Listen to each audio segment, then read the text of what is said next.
Forget the headlines. Putin's visit today wasn't about politics. It was about power. Power over oil prices, power over India's export, power over currency, and $100 billion shift that could rewrite India's economic future.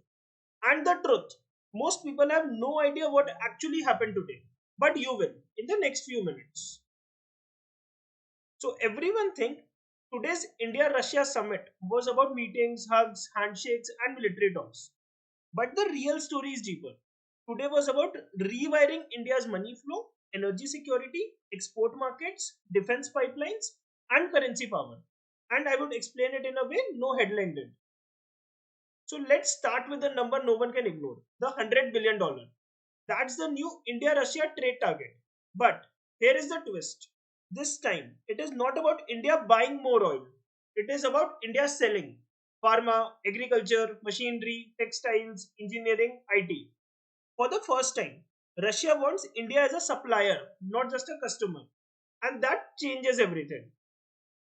So now listen carefully because this part is huge. Both countries are moving trade away from the US dollar and into rupee ruble payment. Now, why does it matter? Because the moment trade moves away from the dollar, India reduces sanctions risk, import prices stabilize, business face fewer currency shocks, inflation becomes easier to control. This is quiet power, the kind that shapes economies silently. Russia just told India, we would supply your oil, gas, and coal reliably.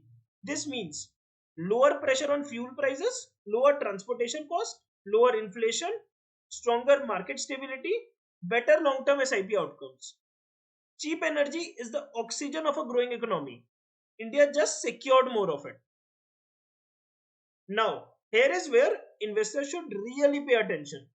Defense PSUs, HAL, BEL, Bharat Dynamics are entering a phase where joint manufacturing and new tech cooperation becomes mainstream. So when the defense deals deepen, order book rise, exports increase, revenue stabilize, and markets reward predictability. So this isn't hype, this is trend. With evening updates, the picture became even bigger. Russia's largest bank, Sberbank, just expanded systems to help Indian companies export more. Pharma, machinery, IT, agriculture. Meaning, Indian business now have a fast track entry into the Russian market.